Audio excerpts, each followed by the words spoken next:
Voilà, cet évangile que nous venons d'entendre, frères et sœurs, fait suite directement à ce que nous entendions la semaine dernière. Et cet évangile est peut-être encore plus exigeant que celui de la semaine dernière. Nous sommes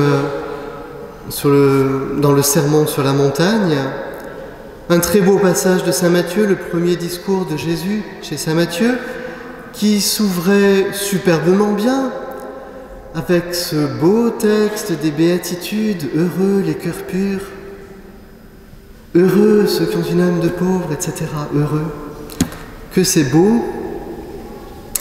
Et puis les choses semblent, de dimanche en dimanche, se corser quand même un petit peu, jusqu'à aujourd'hui. Osons lâcher le mot « aimez vos ennemis ». Alors c'est beau, c'est superbe, c'est sublime, on a envie d'y croire, on a envie de le faire. On a envie d'y croire d'autant qu'il y a quelque chose en nous qui semble résonner et se dire oui c'est vrai, en fait c'est ça la bonne piste, c'est ça ce qu'il faut faire. Et on a envie d'y croire et une part de nous-mêmes y croit. Et en même temps, on se dit, mais aimer nos ennemis, est-ce que là, ce ne serait pas déraisonnable, contraire à la raison? Est-ce que ce ne serait pas un peu trop demandé? Est-ce que Jésus ne serait pas tombé sur la tête? Est-ce que ça ne serait pas une manière de parler?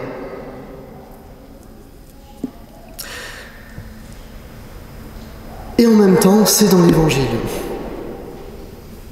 On ne peut pas faire comme si ça n'y était pas. On ne peut pas faire comme si ce n'était pas pour nous. Il me semble, frères et sœurs, qu'on touche là une des spécificités du christianisme. L'amour et le pardon, qui est l'autre versant de l'amour, l'autre versant de ce sommet, parce que c'est un sommet. Il me semble que c'est la spécificité du christianisme, parce que, humainement parlant, on s'excuse. Le pardon, c'est quand il n'y a pas d'excuse. Le pardon, ce n'est pas naturel, c'est surnaturel. Et il me semble que là, oui, effectivement, on touche du doigt une des spécificités du christianisme, je pense le propre de notre foi de l'Évangile.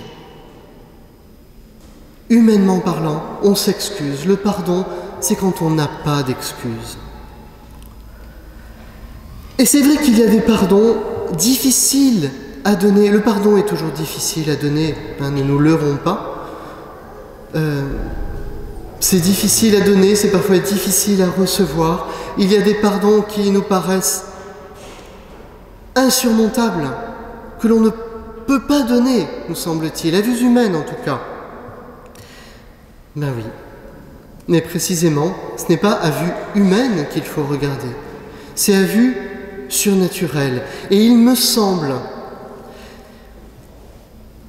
qu'il n'y a pas d'autre piste que celle-là, que celle du Christ en croix qui nous donne ce pardon. Père, pardonne-leur.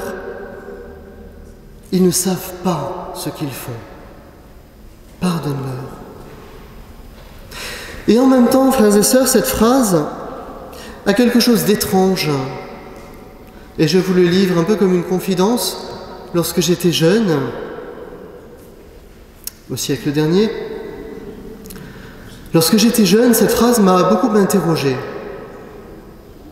On ne peut pas douter de l'amour du Christ qui donne sa vie pour nous. Et en même temps, pourquoi dit-il « Père, pardonne-leur »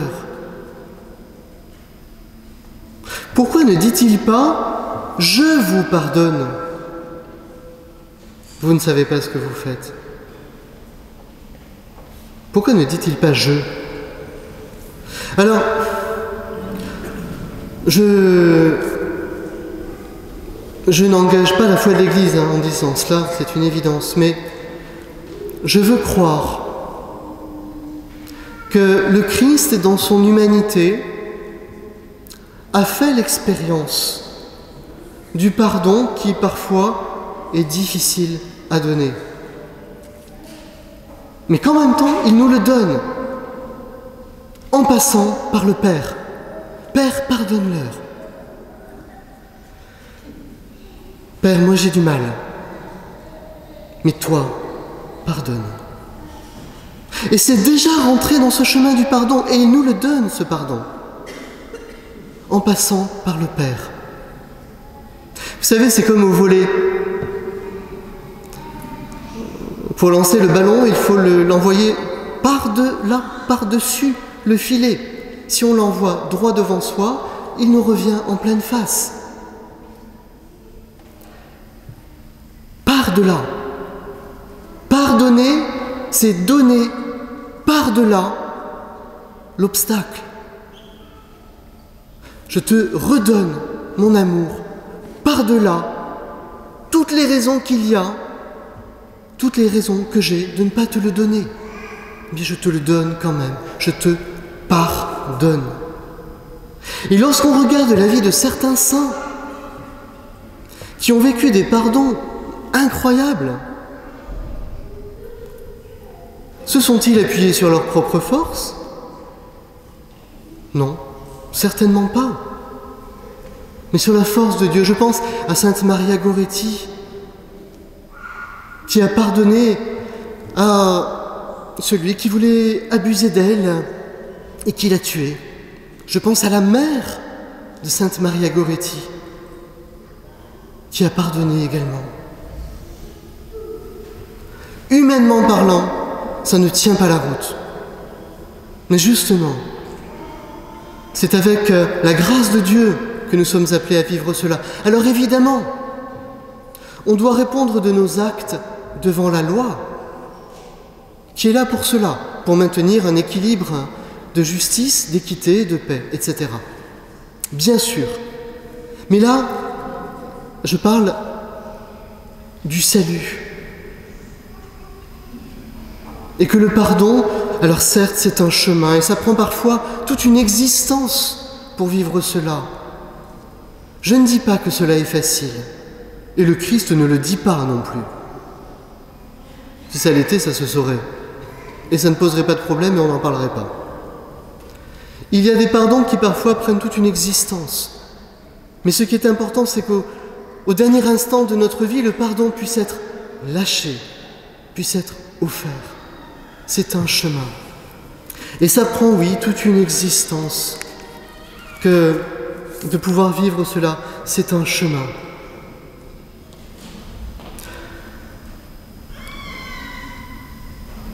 Et il nous faut, je crois, demander cette grâce de pouvoir rentrer dans ce chemin qui va prendre du temps. C'est évident. Il ne faut pas nous leurrer et imaginer un monde qui serait en guimauve et en teinte pastel. Il y a des pardons difficiles à donner, difficiles à recevoir. Et en même temps, si le Christ nous le dit, c'est qu'il sait que c'est bon pour nous. Vous savez, le Christ ne nous demande jamais de vivre des choses dont il se serait dispensé parce que il est le Fils de Dieu. Le Christ ne nous donne jamais de commandements dont il se serait exempté. Le Christ ne nous demande jamais de vivre des choses qui ne seraient pas vivables par nous. Alors oui, ça prend du temps, c'est une évidence. C'est long, c'est un chemin. Ça ne se vit pas d'un claquement de doigts, le pardon. C'est un chemin avant d'être un acte magique. pour l'instant, j'ai du mal. Mais toi, Père, pardonne. Priez pour le salut de ceux qui nous ont offensés, comme nous le disons à chaque Notre Père. Parce que ça nous pose une question fondamentale. Qu'est-ce qu'aimer? Qu'est-ce que pardonner? Aimer nos ennemis, ça ne veut pas dire avoir des sentiments pour eux. Ça ne veut pas dire leur offrir des fleurs et aller leur faire un bisou. Non. Ce n'est pas avoir des sentiments, c'est avoir de la charité. Père, pardonne-leur. Alors, oui, je crois qu'il n'y a pas d'autre piste que de contempler le Christ pour vivre cela. Et je ne sais pas s'il y a quelque chose qui a frappé vos oreilles en entendant cet évangile, mais lorsqu'il est question de joues, lorsqu'il est question de gifles, lorsqu'il est question de tuniques, lorsqu'il est question de manteau, lorsqu'il est question d'être réquisitionné pour faire 1000 pas avec lui, est-ce qu'il n'y aurait pas un clin d'œil, si l'on peut dire, à la passion du Christ? Oui, le Christ ne nous demande jamais des choses dont il se serait exempté.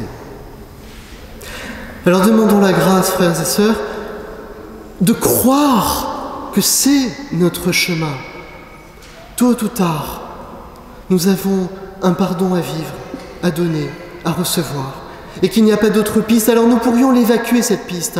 Nous pourrions mettre un coup de typex, de correcteur sur l'Évangile, parce que cette phrase nous gêne.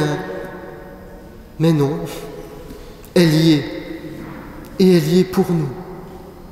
Parce que c'est le chemin de l'humanité. Si le Christ a pris ce chemin-là, c'est pour que nous puissions le vivre, parce que sans lui, c'est impossible. Avec lui, c'est long, c'est compliqué, mais c'est notre chemin de salut. Amen.